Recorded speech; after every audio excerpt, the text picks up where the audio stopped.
একটা কথা আমি ইদানিং দেখেছি বারবারই এরকম একটা ব্লেম আমাকে দেওয়া হচ্ছে। আমি কিন্তু ইন্ডিয়াতে আমি গুলামির জন্য আমি যাই নাই, এবং আমি বাংলাদেশের একজন নাগরিক হিসেবে লিগ্যাল প্রসিডিউর মেনটেন করে আমি ভিসা নিয়ে কিন্তু আমি ইন্ডিয়াতে গিয়েছিলাম। এবং একটা কথা খুবই ক্লিয়ার, দেখেন, ভারতের সাথে কি আমাদের ডিপ্লোম্যাটিক সম্পর্ক নষ্ট হয়ে গেছে নাকি বন্ধ হয়ে গেছে? আমাদের যারা আধিপত্যবাদের বিরুদ্ধে আমাদের লড়াই করে গেছেন, লড়াই শিখিয়ে গেছেন, আপনি যদি আমাদের উসমান হাদি ভাইয়ের কথা বলেন, আমাদের আবরার ফাহাদ ভাইয়ের কথা বলেন, যারা অলরেডি শহীদ হয়ে গেছেন, তারা কি বলেছেন? তারা কি আমাদেরকে ভারতের সাথে সম্পর্ক নষ্টের কথা বলেছিলেন?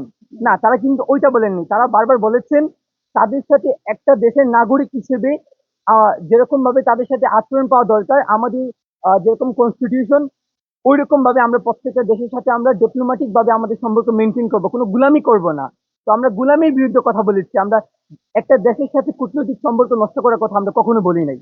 এবং আমাকে যে ব্লেমটা দেওয়া হচ্ছে আমি নাকি দিল্লিতে গিয়েছি বলে আমি নাকি মাথা নত করে ফেলেছি, আমি নাকি গুলামি করেছি।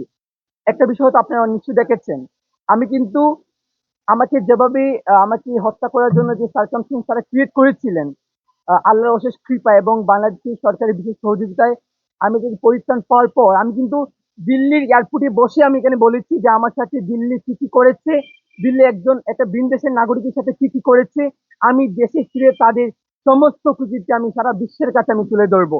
যদি আমি গুলামি করতাম আমি অন্তত এটা আমি ওই দেশের বিমানবন্দর থেকে বলার কথা না। খুবই কমন থিং। হ্যাঁ।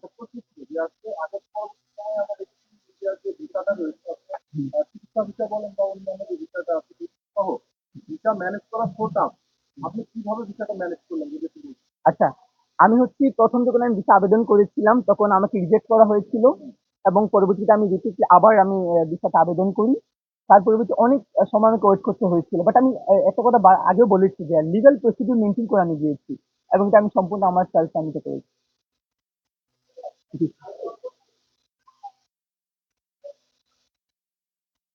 কোন বিষয়ে?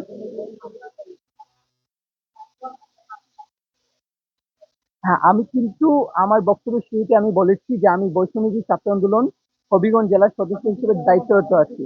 ওই জায়গা থেকে আমার সংগঠন তো অবশ্যই আমি গ্রহণ করি বলে আমি এটা বলেছি। হ্যাঁ, ডেফিনেটলি ওনারা দাঁড়িয়েছেন এবং ওনারা আমাকে সর্বোচ্চ গাইড করছেন। আচ্ছা।